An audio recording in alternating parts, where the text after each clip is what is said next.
Anthony Joshua versus Daniel Dubois just happened a little while ago, and I had to take the time to rewatch all the fights. That way, I can give a better prediction or a better breakdown and then prediction as well. So, we're going to be going through all six fights on the card, and they're going to be a little bit out of order because the order that I have the photo of like the fights and then the way they actually happened is out of order. So, sorry, this is just going to go in the order that I had it written originally. So, there we go. And let me start off by saying I'm assuming it's just a factor of like the Wembley Stadium. You know, they're at this huge venue. They want to put on for their people. They want to play to the crowd.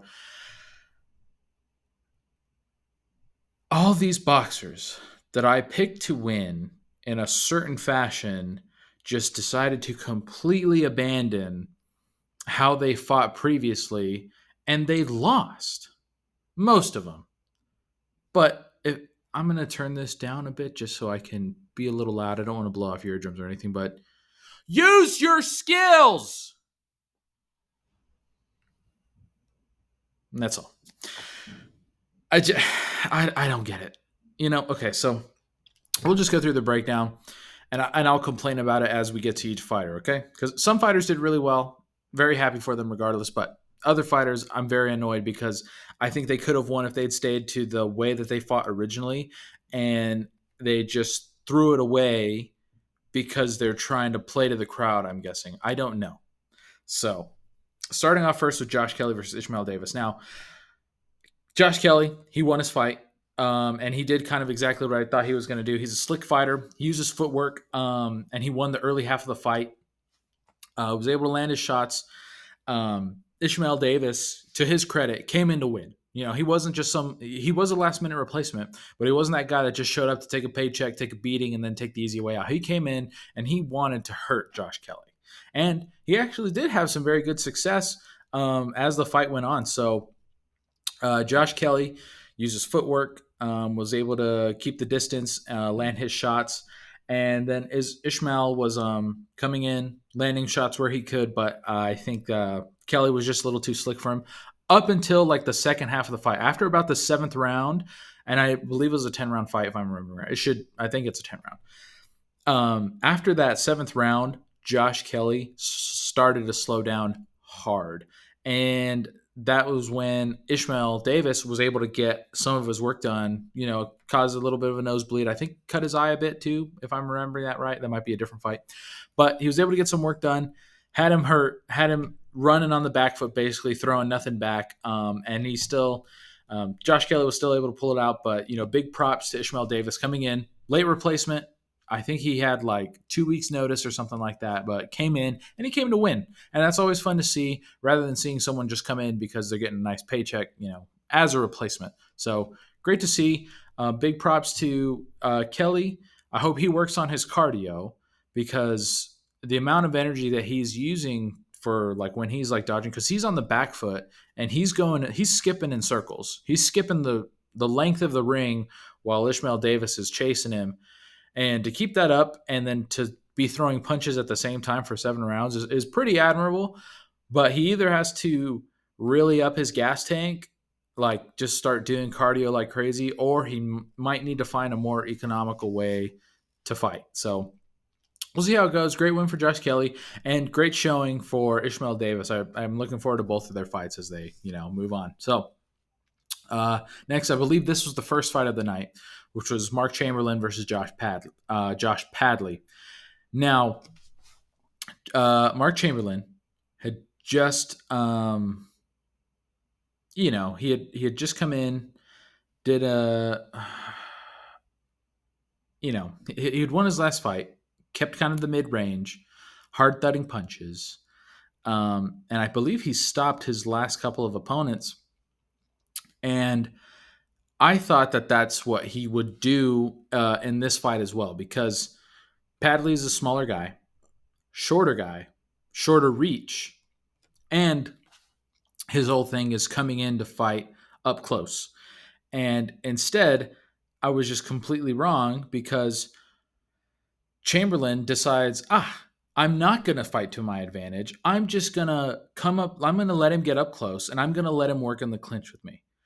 even though I suck at that, I'm smothering my own work. I'm going to continue to allow Padley to come in and fight his fight against me, land his shots against me, and I'm not going to do anything to stop that. And as the fight went on, he's getting frustrated. He gets knocked down. He gets a point deducted. And even then, he went back to his style for like a round and had good success. He was landing 1-2s against Padley with like working off of his jab. And instead, he just let it go. He just let it slip away from him because he decided to change his style for some reason. He fought to Padley's strengths. And I just thought that that was really, really stupid. Um,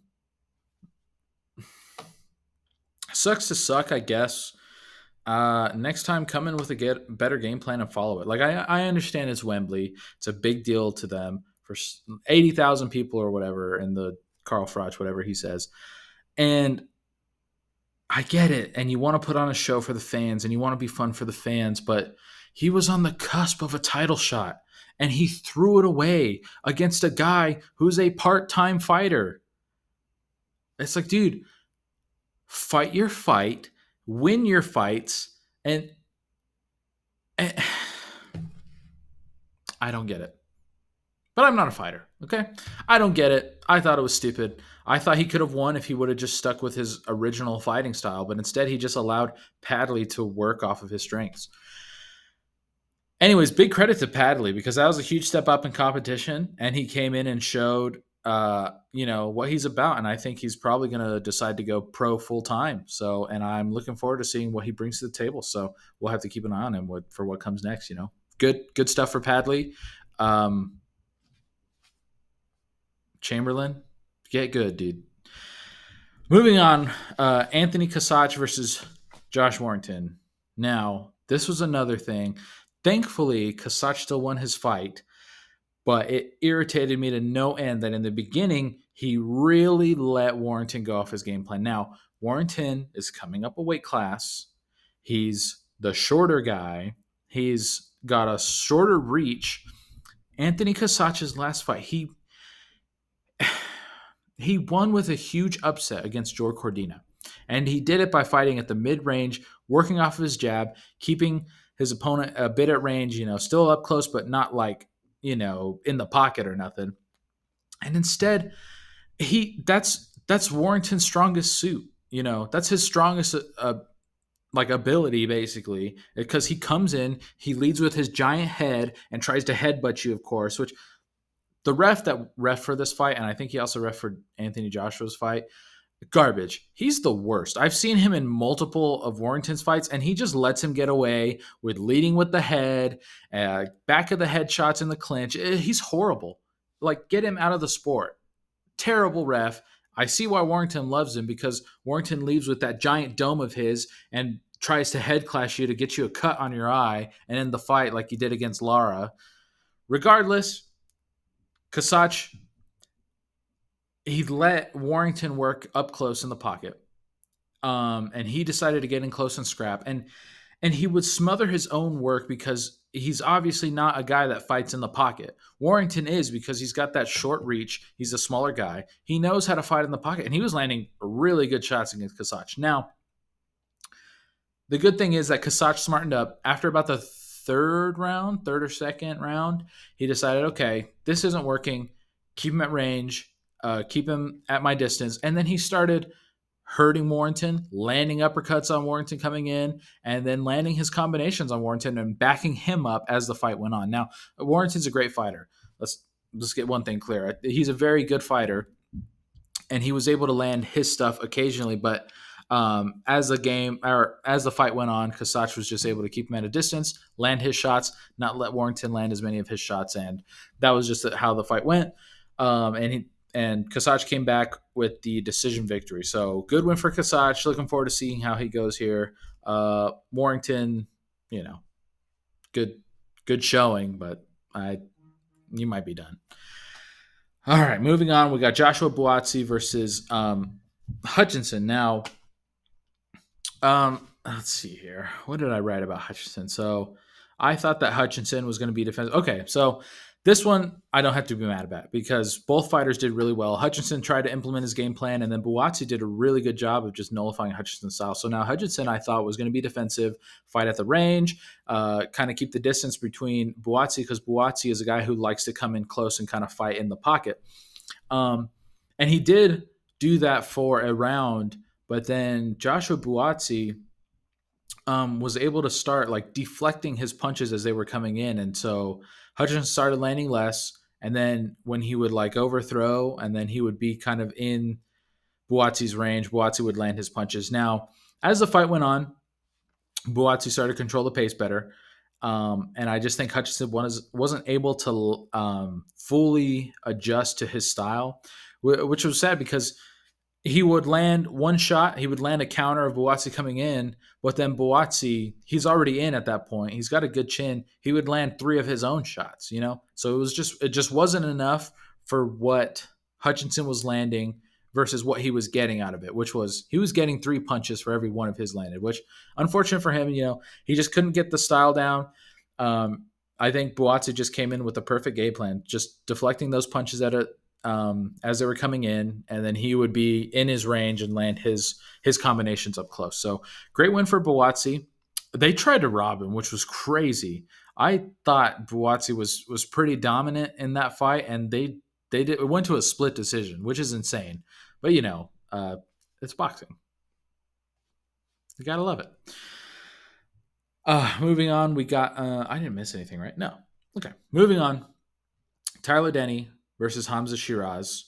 Um, I thought that Shiraz was gonna kind of keep the distance and like pick him apart from a distance, but man, Shiraz came to do business, knocking him down in the first round with a nice shot to the side of his head. And thank you, Shiraz, because this is what fighters should be doing. You should be using your skills, your abilities, your natural pros and cons, like Shiraz used. He used his height and reach to his advantage, and he came in. He knocked down. Um, he knocked down Tyler Denny, and then after that, started catching Denny with shots at a distance. Kept his range. Was just able to start landing whatever shot he wanted, knocked him down in the second round, and the ref called it there. I'm guessing that he stood up and was just a little bit too shaky for the ref. And to be honest, I'm not too mad because it would have just been another, 45 seconds of getting beat and then maybe another round of also getting beat before, he gets stopped anyways. So, great win for Shiraz. Very happy for him. And, sucks for Denny, but I hope he comes back and I hope he comes back strong because people were talking about. I liked watching his fights. Thought they were pretty exciting. So hope he comes back stronger. And great win for Shiraz. And now the last one, Anthony Joshua versus Daniel Dubois. Now I like Anthony Joshua. I don't dislike Daniel Dubois. I just think he's a little bit of a dirty fighter. It's fine. This is game. I'm not going to knock anybody for trying to win, but I thought Joshua would work off the jab, work that straight right down the pipe, and use that to keep Dubois like hesitant to come in, sloppy or anything like that. And instead, Joshua just let Dubois bully him. Dubois would come charging in, land his shots. AJ would go for the clinch, and then they would get separated from there. Or Dubois would land like an occasional shot in the clinch. I don't know. Frankly, I don't know what Joshua's game plan was because after the first round, he was hurt. And Joshua, he's not glass chinned, I don't think, because I don't think anybody in heavyweight is glass chinned. The one thing that he doesn't have for him is he has terrible recovery. So when he's hurt, it takes him like 2 or 3 rounds to not be hurt anymore from whatever shot hurt him. Like Tyson Fury, just to use an example, is a guy with a great recovery, where when he's hurt, he needs probably about 15 seconds before he's back to being light on his feet, being back to normal and fighting in the fight. Joshua gets hurt and he stays hurt for a while.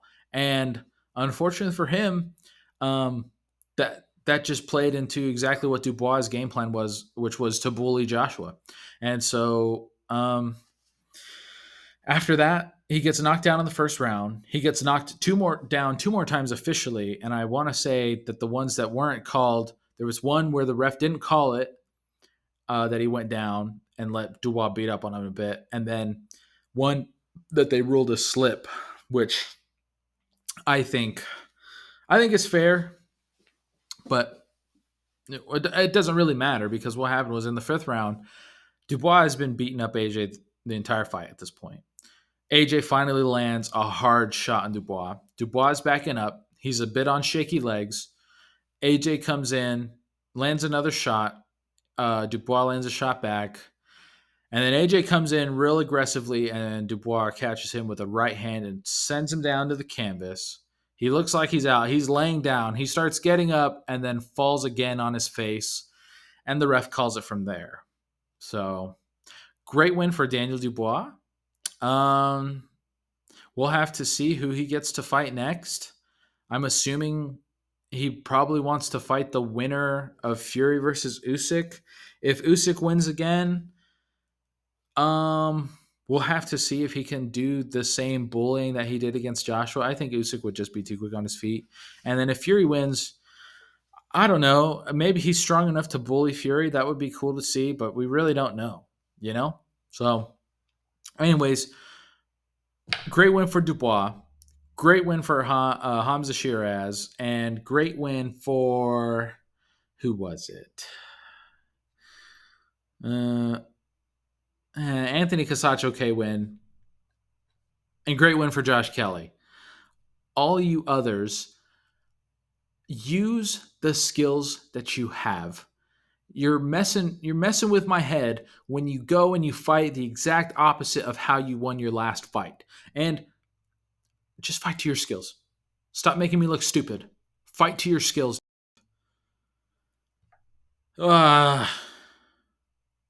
Anyways, I'll see you guys next time. Hope you enjoyed the card, and yeah, see you at the next card.